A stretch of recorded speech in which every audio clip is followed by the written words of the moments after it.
Hello दोस्तों, आज की कहानी है 5,000 की साड़ी। दोस्तों, अब हर सप्ताह सोमवार, बुधवार, शनिवार आपसे मिलेंगे एक नई कहानी के साथ सुबह 11:30 बजे। सुधा आज मंजू के साथ बाजार गई थी। बाजार में मंजू को आज ढेर सारी शॉपिंग करनी थी क्योंकि उसके भाई की शादी तय हो गई थी और 1 महीने बाद उसके भाई की शादी में उसे जाना था। उसे अपने बच्चे, पति, अपने सास ससुर और खुद के लिए साड़ियाँ खरीदनी थी।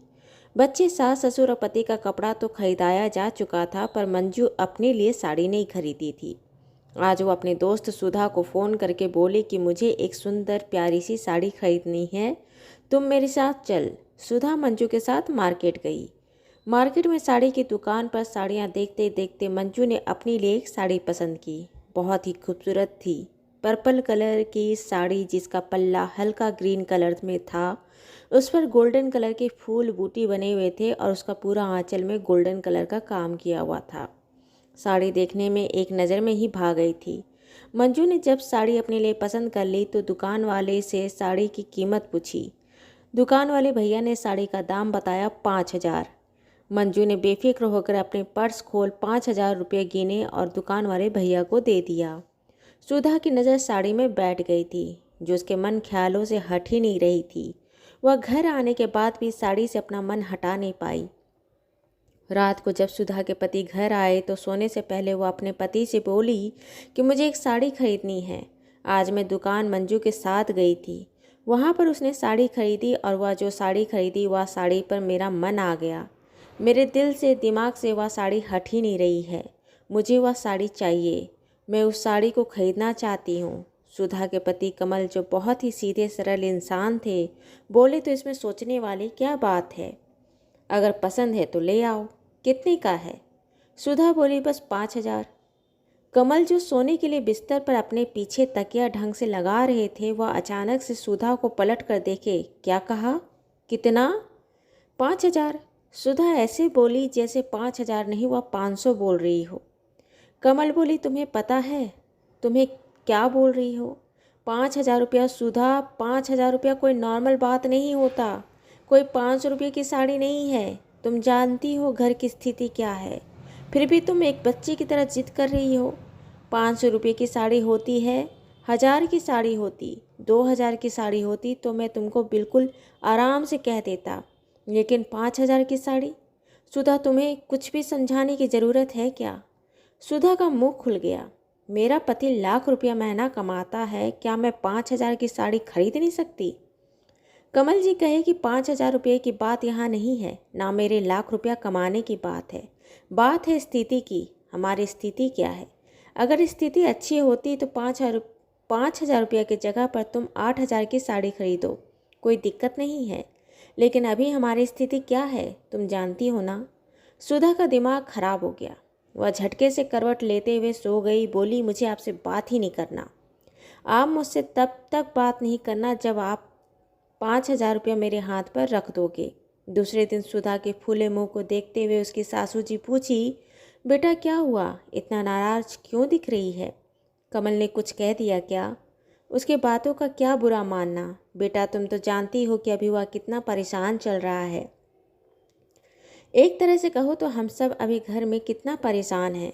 अगर उसने कुछ बोल दिया है तो बेटा उसे दिल से मत लगाओ। सुधा बोली, मैं कोई बहुत बड़ी बात नहीं बोली थी। मैं सिर्फ इतना बोली थी कि मुझे एक साड़ी पसंद है, मैं एक साड़ी खरीदना चाहती हूँ। सासू जी बात समझ नहीं पाई कि साड़ी खरीदने के नाम पर कमल ने उसे मना क्यों कर दिया। ऐसी क्या बात थी? वो बोली कि कमल ने मना क्यों किया। सुधा कही कि मुझे जो साड़ी पसंद है वह 5,000 की है। वो 5,000 देना नहीं चाहते। वह कहते हैं कि मैं बच्चों जैसी जिद कर रही हूँ। क्या माँ, मैं 5,000 की साड़ी नहीं खरीद सकती? मेरा पति लाख रुपया महीना कमाता है, क्या मैं 5,000 की साड़ी खरीदने की इच्छा नहीं रख सकती? सुधा के सासू जी समझ गई कि माजरा क्या है और वो भी उस समय कुछ भी सुधा को बोलना जरूरी नहीं समझी। वह समझ रही थी कि सुधा को अभी कुछ भी बोलने का मतलब नहीं है। अगले 4-5 दिन घर में तनाव का ही माहौल रहा। कमल और सुधा में बातें नहीं होती। कमल सुबह से लेकर शाम तक ऑफिस में ही रहते, इसलिए ज़्यादातर पति पत्नी की बातें रात को ही होती। जहाँ पर सुधा, कमल और उनका छोटा बेटा भी उनके साथ होता, जो 5 वर्ष का था, जो उनके साथ ही सोता था। वह भी सारी बातें सुनता। पूरा सप्ताह कमल और सुधा के बीच में गर्मा गर्मी, नाराजगी, मुंह फूला फूली चलता रहा। कमल ऐसे ही परेशान था, ऊपर से सुधा के व्यवहार को लेकर और ज़्यादा परेशान हो गया। सुधा और कमल अपने घर में बहुत हंसी खुशी रहते थे। सुधा और कमल, उनके साथ सुधा के सास ससुर और सुधा का 5 वर्ष से बेटा मुन्ना, बस इतना ही तो परिवार था। 5 लोगों का परिवार। सब कुछ बहुत अच्छा चल रहा था। कमल का अच्छे इनकम की जॉब थी, महीने की लाख रुपया उसका वेतन था। घर में किसी तरह की कोई कमी नहीं थी। पर पिछले 1 साल से जब थोड़ा पेट दर्द और पेट में आने वाले मरोड़ की शिकायत सुधा के ससुर जी को हुई, तो डॉक्टर को दिखाने पर पता चला कि सुधा के ससुर जी की किडनी डैमेज है। हाई ब्लड प्रेशर और डायबिटीज ज़्यादा होने की वजह से किडनी फेल थी। लिहाजा सुधा के ससुर जी को अब डायलिसिस में रहना था। सुधा के ससुर जी कभी जल्दी बीमार भी नहीं होते थे। वह बीमार हुए और ऐसे हुए कि सीधे डायलिसिस में ही आ गए।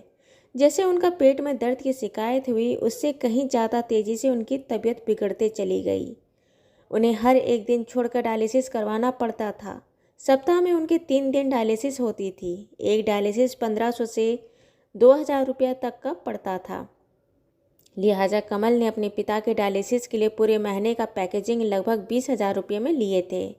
आजकल हॉस्पिटल में भी तो बीमारियों के पैकेज होते हैं, कितनी मजाक वाली बात है।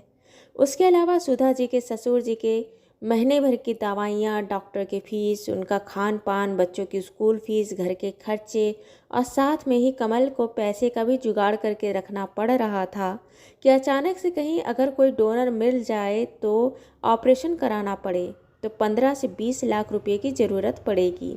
इसलिए कमल हर पैसे का, खर्च का सावधानी से ध्यान रख रहा था। कमल की माँ भी घर के खर्चों में बहुत कटौती और बचत करके चल रही थी। सुधा भी बहुत अच्छे व्यवहार और घर संभाल के चलने वाली महिला थी। लेकिन मंजू को साड़ी खरीदते देख और उस साड़ी पर उसकी मन आ जाने से आज उसका व्यवहार बिल्कुल एक छोटे से बच्चे जैसा हो रहा था। ऐसा बच्चा जिसका उसके मन पर कोई काबू नहीं था। एक शनिवार जब शाम को कमल जी जल्दी ऑफिस से घर लौटे तो उनका 5 वर्षीय बेटा अपना गुल्लक फोड़कर पैसे गिन रहा था। सुधा हाथ में चाय का कप लिए कमरे में आई और कमल की तरफ हाथ बढ़ाते हुए चाय लेने का इशारा की। सुधा अपने पति से नाराज होने की वजह से यह नहीं कही कि आप चाय लीजिए। कमल ने सुधा के हाथ से चाय का कप ले लिया। तभी सुधा की नज़र उसके बच्चे पर पड़ी। उसका बच्चा जो अपने गुल्लक तोड़कर पैसे गिन रहा था, पूरा पैसा गिनते हुए अचानक से खुश होते हुए बोला, पूरे 1000 रुपये जमा हो गए मेरे पास। सुधा जी अपने बच्चे को बोली कि बेटा ला, पैसा मुझे दे दे, मैं अच्छे से रख दूंगी। जब तुम्हें कुछ खर्च करना हो या कुछ चाहिए हो तो मुझे बोलना, तो मैं तुम्हें दे दूंगी। बच्चे ने अपनी माँ से कहा कि माँ, मैं आपको पैसे दूंगा तो आप मेरे पैसे खर्च तो नहीं करोगी। माँ सुधा जी बोली कि अगर मुझे कुछ बहुत ज़रूरत हुआ तो मैं खर्च कर सकती हूँ, लेकिन तब भी तेरे पैसे मेरे पास सुरक्षित रहेंगे। जब भी तुम चाहोगे तुम्हें तुम्हारे पैसे मिल जाएंगे। बच्चे ने कुछ सोचा, कुछ समझा, फिर हाथ आगे बढ़ाकर सुधा जी को पैसे देने लगा और फिर पता नहीं क्या मन में आया, उसने अपने हाथ पीछे खींच लिए। बोला, ये तो मेरे पैसे हैं, यह पैसे मैं आप पर खर्च क्यों करूं? अपने बच्चे के मुंह से अचानक से यह बात सुनकर सुधा का मन खटक गया। कमल जी ने सुधा का चेहरा देखा पर कुछ कहे नहीं। सुधा सोची भले ही बच्चे के मन में कुछ नहीं हो, वह साफ दिल का है, लेकिन फिर भी उसने यह बात कही। कहीं न कहीं उसके चेतन मन में कुछ तो बात है, कहीं कुछ तो है। बच्चा बाहर अपने कमरे से बाहर खेलने चला गया तो कमल जी कहे कि इतने दिन से हम लड़ाई कर रहे हैं, तुम 5000 की साड़ी के लिए जिद कर रही है और मैं पापा के ट्रीटमेंट का हवाला दे तुम्हें समझाने की कोशिश कर रहा हूँ। आगे जाकर अगर हमारा अपने बच्चे हम पर खर्च करने के लिए मना करे तो हम भी वैसा ही महसूस करेंगे जैसा आज मैं और तुम महसूस कर रहे हैं। कल अगर मेरे पिता को पता चले तो वह मैं कैसा महसूस करेंगे? सुधा को अपने सारे सवालों का जवाब मिल गया था। सुधा बोले कि मुझसे गलती हो गई, मेरी जिद गलत थी। कमल ने सुधा के कंधे पर हाथ रखते हुए कहा कि तुम बात को समझ गई, यही बात मेरे लिए काफ़ी है। मुझे मेरी पुरानी सुधा, समझदार सुधा मिल गई। और हाँ, एक बात और, आज मुझे मंजू का पति मिला था। मंजू के पति को मैंने बोला, क्यों भाई, बहुत महंगी महंगी शॉपिंग हो रही है? भाभी जी तो 5,000 की साड़ियाँ खरीद रही है।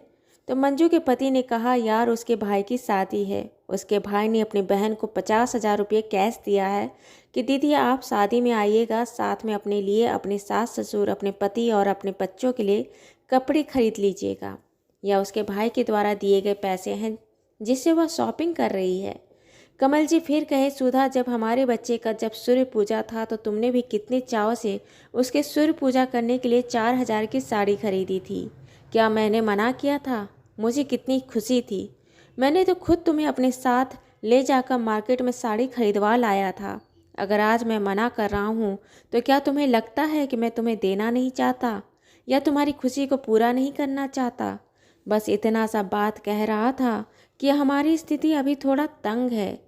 यह स्थिति और यह समय भी निकल जाएगा। तब 5,000 क्या, तुम 10,000 की साड़ी खरीदो, मैं तुम्हें खुद खरीद दूंगा। सुधा ने हाँ में सर हिलाते हुए कहा कि हाँ मैं समझ रही हूँ, मेरी जिद गलत थी। कमल और सुधा दोनों मुस्कुरा दिए। उनके घर में सुख शांति लौट आई थी। दोस्तों ये कहानी आपको अच्छी लगी हो तो इसे लाइक करें, शेयर करें, सब्सक्राइब करें और मिलते हैं एक नई कहानी के साथ एक छोटे से ब्रेक के बाद। धन्यवाद।